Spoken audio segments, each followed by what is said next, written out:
Hello, everyone. Good afternoon and a happy Tuesday. Welcome to First Metro Securities Stock Market Wrap Up for the month of March with the research team of First Metro Sec, Royce Aguilar, our Equity Research Associate, together with Mark Angeles, our Head for Equity Research, and Nico Labres, our Equity Research Analyst. So before we start today's webinar proper, I would like to invite everyone tuning in right now to feel free to send in their questions stock market related through the GoToWebinar control panel. You may find this under the Questions tab on the right side of your screen if you're viewing this through your desktops, or you may also swipe left if you're accessing this webinar through your mobile phones. So just keep the questions coming and we will do our best to accommodate these. And so without further ado, please welcome our speaker for this afternoon, Royce Aguilar. Okay, hello everyone, good afternoon. So we are here again, end of first quarter, end of month, March 2020. We are here to tell you what happened and what to watch out for and what are our stock picks. So let's get on to the format. So we will summarize what happened March 2020, very eventful, these to say, and then what to watch out for next month, April 2020, and then our stock picks. So let's summarize what happened last March 2020. Let's dive into the numbers. March 2020, the PICI dropped by 1,466.68 points, or 21.6%, and ended at 5,321.23. And as of end first quarter, year to date, the PSCI dropped by 2,490 points, or that's nearly 32%, 5,320.23. So let's discuss what happened in the month of March. So what dragged the market? Of course, to be specific, we saw the spread of coronavirus outside China. So of course, in China alone, it already started, the outbreak started at around January or end of December. But what we saw in the month of March was the spread of the disease outside China, specifically in Europe, Italy, Spain, Germany, in the Philippines, and US. So that dragged that dragged market sentiment globally. And to be specific, what made us go down was the Luzon-wide enhanced community quarantine. Of course, that addresses the health issue. That's good. But of course, what's good to take into account that 73% of economic activity is in Luzon. So doing a community quarantine, like shutting down the malls, some of the restaurants, that dampens economic growth. So that dragged market sentiment. But of course, just to be clear, that's good in terms of health issue. And what we also saw was lower growth forecast in the Philippines. So of course, that comes after the quarantine. Of course, we're seeing the likes of S&P, Fitch, even NEDA saying lower growth forecast for the year. So that dragged market sentiment. But I just want to show you some few charts regarding COVID cases. Of course, as of yesterday, 4 p.m., we're now at 1,548 cases. So you can see the sharp rally in terms of cases. But of course, that is given after more testing kits came to the Philippines. So this is also what we should look at, the chart of deaths and recoveries and the like. So this is now the issue. Of course, what I want to show you here in this chart, in this picture, is how much the cases are concentrated in Luzon. So of course, I would like to emphasize that 70% of economic activity is in Luzon. So that should give us the idea on how much this will impact economic activity even after this month. So of course, I will tell you later which are the resilient ones. So those are our stock picks. So we will dive into that later on. So that dragged the market. But of course, we saw the market going down as low as 4,000. Going down as low as 4,000. But what made the market go back up to 5,321?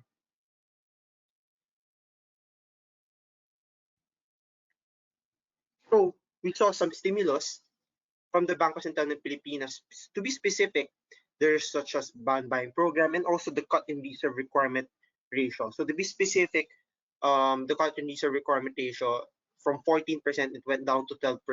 So to be specific, more cash can be lent out by the banks. So that actually made the market rebound. So that's good. And we also saw some massive economic stimulus packages in other countries. So to be specific, 2.2 trillion US dollars in US. So that actually, of course, what happens in the US also affects some of the global markets. So one of which is us. So we're seeing US President Trump actually already signing the economic stimulus package. So these are the things that mainly what happened last March.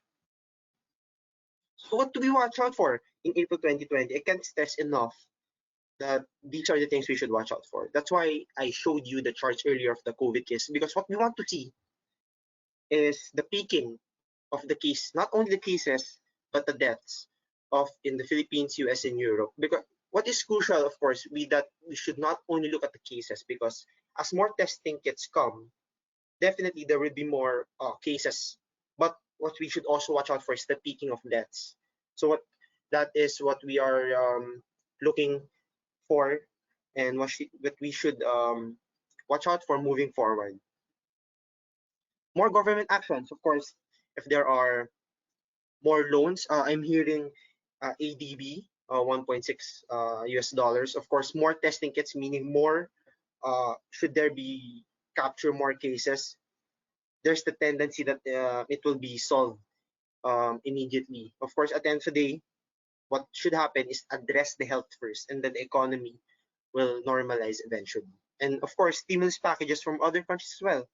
We are seeing central banks, we're seeing governments doing their best, doing their part in terms of curbing the economic impact in their respective countries.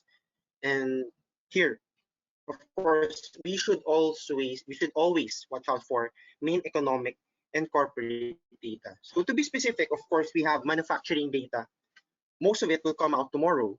So we actually saw China already coming out earlier with its PMI coming out actually at 52. So that's good. Above 50 shows expanding manufacturing sector. Below 50 is not so good. So we should watch out for the manufacturing data in the Philippines, US, EU, and other countries. And then other economic data is inflation coming out next week. Of course, we saw oil prices really go down last March, so that's good to watch out for. Of course, also trade balance data of countries. Of course, given the outbreak, we saw limited trade, so we should always watch out for that. And I want to stress out, of course, we do expect data to come out soft, but the purpose now, of course, we are providing reports to everyone. The important thing is, did it meet expectations? Of course, economists will discuss or will release their forecast. If the forecast comes out actually better than expected, but lower than before, that's still good. But if economic forecasts, or if the results come out worse than expected, that will concern the market. So that's why it's very important to look at our reports, because it tells you the expected result of economists, their forecast. So besides that, will there be more emergency rate cuts from other central banks? Of course, we saw China recently. So besides that, on the corporate side, corporate earnings guidance from both the Philippines and the US. So those are the things we should watch out for as more data come out. So of course, on the technical side, so last January, when you go back into our previous webinar, we showed you this chart when the market was still around 8,000. That we are positive on the market. We just showed this chart because this is the bearish scenario on the price action wise. So when we showed this, after that, the bearish scenario happened in terms of price action, and now we are here. So as of the moment, we are still setting support at 4,000, resistance at 5,300. It's good to note that the market today closed at 5,321. So we're still not changing the resistance, because what we keep on telling clients, for those looking at the more shorter term, meaning for those with the mindset of, or the trading period of below 1 year, we tell them that the market should fill the gap and actually stay above it, right? So here's the concept about it, because the gaps, the one you're seeing here at the 5,300 level, could go two ways. What could happen was the market could fill the gap from 4,000 to 5,300 and actually go back down, or it could go from 4,000 to 5,300 and continue its rally. As of the moment, it's still undecided, right?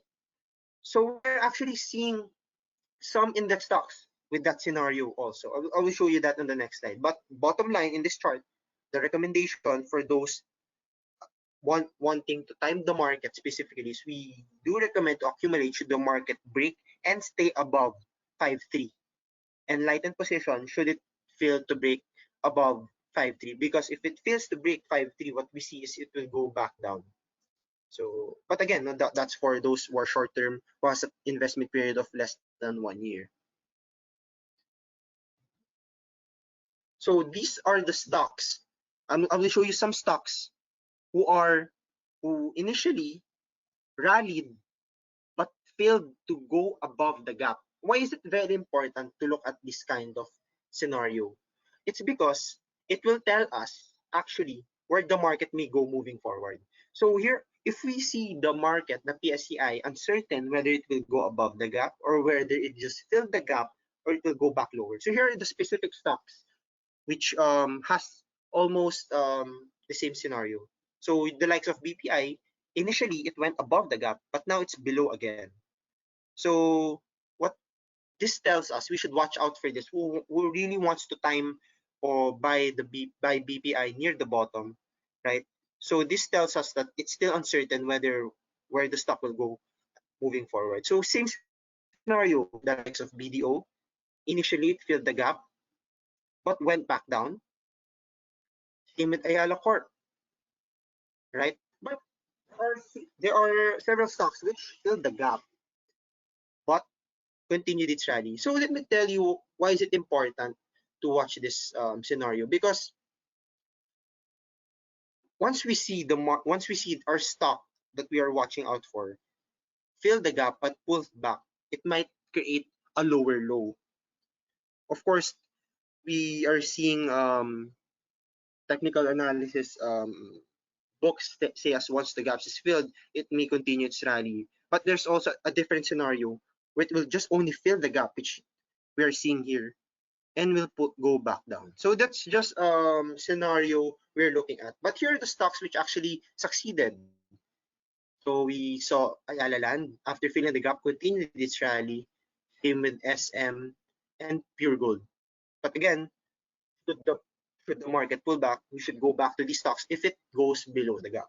So just a quick preview of the technical scenario for those traders or for those who really want to time their entry on specific index names. So here are our buy picks. So of course we know we told you already we already told you the scenario, what happened last month in terms of fundamentals, what we're looking at in terms of the scenario in terms of technicals for the PSCI. But here are our long-term buy picks, meaning for those who have an investment scenario of at least 1 year. So just keep in mind, of course, we will mention here our target price, but it is still subject to changes. We're still looking at the full impact as we speak. But nevertheless, once the dust settles, here are our buy picks. So here. But of course, before I mention the buy picks, I will mention you our consumers are top pick. But there are risks for most consumer names, the likes of problems in terms of inventory, and even other segments, the likes of except supermarket, drugstore, convenience store are not operating. But nevertheless, the stocks we're going to mention to you are the resilient ones, are the ones that are actually, some of those are actually benefiting as we speak. Pure gold. So our current target price for pure gold is at 54. Again, keep in mind it is still subject to change, but nevertheless, it is our buy pick once the dust settle. So we note that all pure gold SNR outlets are operating at standalone locations and hence operating despite the Luzon-wide enhanced community quarantine. So we are actually hearing um, that they're seeing significant surge in sales given the behavior of the consumer nowadays, that they will buy ahead in preparation for the quarantine given that the family will stay at home. So that actually benefits pure gold. So besides that, we were really positive on pure gold prior to this because of the the lower inflation and most importantly the lower price of rice, which should foster traffic growth for pure gold. And keep in mind, given the lower inflation, it actually benefits mostly the target market of pure gold, which are the low to mid income households. So keep in mind, pure gold actually benefiting numbers wise from the Luzon wide enhanced community quarantine. So there. Next is Robinson's Retail Holdings. So last price is at 57 pesos. So it's noteworthy that Robinson's Retail Holdings supermarket, drugstore, convenience store remain operational. And also keep in mind that these segments account for 78% of RHI's revenues last year. So 78% are still operational in terms of revenue wise. So that gives us the idea that this company um, is still working, right? So that's what we want to see as investors, for those especially who want to enter now. So there. And besides that, we're really positive on RHI after it turned around Rustan's just 9 months last year, last 2019. So once the dust settles, we expect Rustan's to really contribute to the RHI business. So there. URC. So of course, amid concerns on COVID, we do expect an incremental boost in its URC's product portfolio, specifically dates and coffee, noodles, snacks. It's noteworthy when you go to the stores. These are the ones that you see, especially USC products, and it is a common staple among Filipino families, right? So that complements what we see in in RHI, that it has supermarket business, and the ones that are being sold are URC products, some of it, right? So given the last price of 104, and given once we revise the target price, we still do see um upside ahead once the dust settles, especially. So these are our consumer buy picks. So next are banks. Of course, we are positive on some banks, but there risk, of course. We specifically, of course, given the slower economic growth, it could lead to lower loan growth, lower fee income from the credit card business, higher non-performing loans. Of course, to define non-performing loans, these are the ones that the scenario here is some companies, especially the smaller ones, default or do not pay their loans. And to be specific on the number, after 90 days. So, of course, given the impact of the COVID, some businesses, especially the smaller ones, the tendency is they fail to pay because they don't earn much. Most are closed and the like. So that the tendency here is they cannot pay off their loans. So that's the risk in the banking business. But nevertheless, what we're recommending to you are the ones that are resilient, the big boys, right? So for BDO, of course, what we're seeing now, falling interest rate environment could put pressure, to be specific, on their net interest margins. But we believe that the credit expansion across segments will spearhead the growth in their core lending business in 2020. Of course, we saw the BSP lower interest rates, but we also saw the BSP lower the RR cut. So that gives the bank more capacity to lend, right? So given the huge assets, given the huge client base of BDO, especially once dust settles, they will really benefit. They're the resilient ones, and they will be the ones to quickly rebound after this. So next is we have a research partner in Singapore, DBS Baker Securities, and their stock pick, their buy call is Metro Bank. So of course, amongst all of the big three banks, MBT has the highest capital level. So of course, coupled with our cuts that we saw this year, should bolster core lending activities moving forward. So again, no, these are our buy picks, BDO and Metrobank. So once the dust settles, they really benefit in terms of their earnings.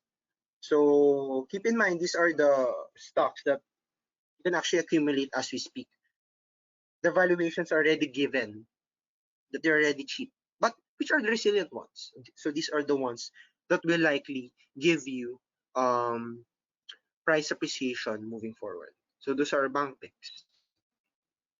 Last is property. So the risk in property, of course, we are seeing mall closures.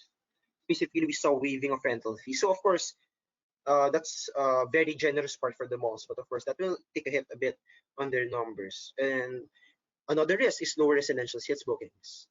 Of course, that will take a hit mostly for the ones that are smaller. But again, our picks in the property are the resilient ones, the big boys. So first is Robinson Corporation. So I would like to emphasize here that the stock picks on their property or stock picks on their property are also the ones that has less exposure in the Pogo business. But of course, after once the dust settles, hopefully once COVID-19 is already out of the in the out, no more sickness, etc. What is still there is the regulatory risk. The regulatory risk is still there for all of the companies that may be affected. But that's why here are stock picks for property. We like property names that has little to no exposure to the Pogo business. RLC is one of which. So keep in mind only 2.9 exposure. So of course, as for the effect of COVID-19, um, some of their office leasing income are long-term contracts, so fixed rental rates. So bottom line, we think that segment will remain resilient despite the lockdown in Metro Manila. So there, RLC. So keep in mind, we will still the tendencies. Most of our topics will the target price are still subject to change, but nevertheless, buy picks pa rin namin sila. Next is SM Prime Holdings. Again, no, one of one of the property names that has less exposure in terms of its office space. So besides that, we're also taking into account in the price in our evaluation the Pasay Reclamation Project. So of course, we do understand that there's still construction and the like, but in terms of valuation, we remain conservative. And despite being conservative, we still see significant upside from its current price of 28. So there.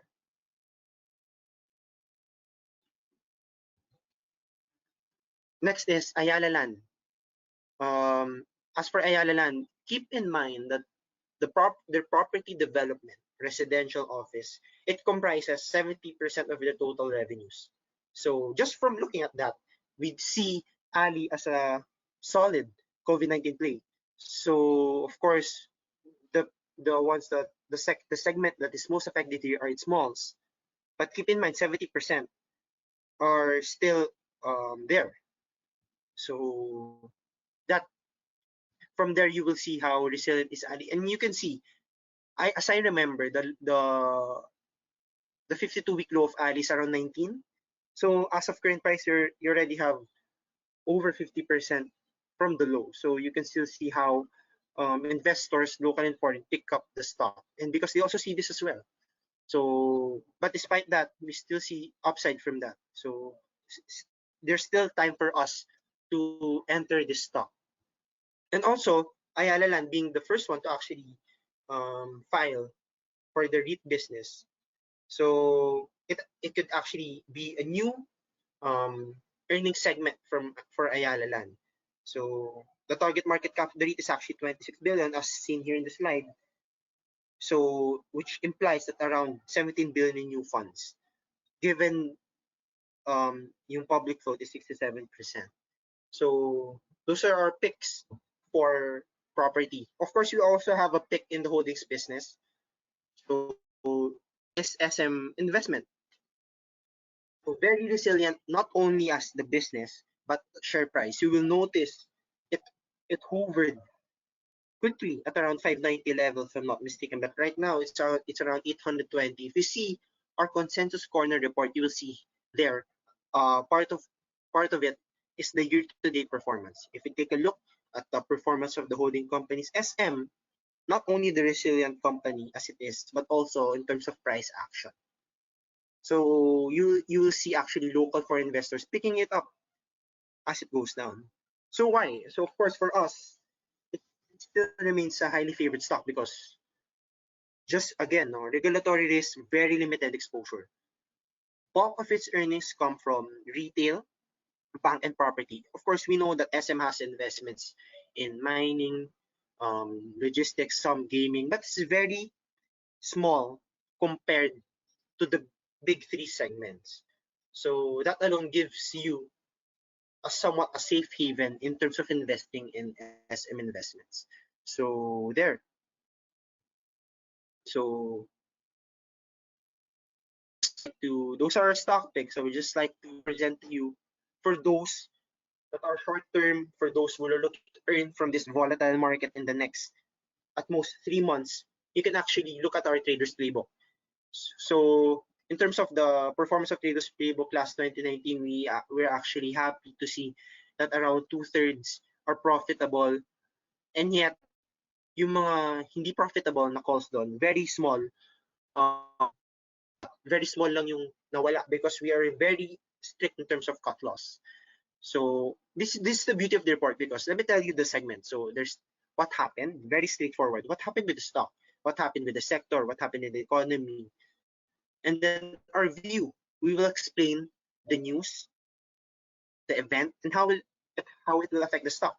And then same page at the third part, recommendation, and we will tell you the entry point, the exit point, and just in case we're wrong, the cut loss point. That's all you can see. All of it you can see in the first page, right? And then in the second page, you will see the technical analysis part and some peer tables. Very rare report, very unique report made by First Metro Securities for those who want to earn despite the volatility in the market. Rare.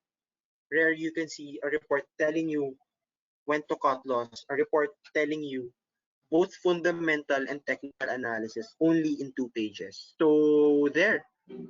And that is it. Thank you, Roy. Thank you as well to everyone who participated. And before we reach the end of this webinar, we'd like to invite you to follow us on our social media channels with the handle at FirstMetroSec and be part of our growing Facebook family at www.facebook.com/groups/FirstMetroSec.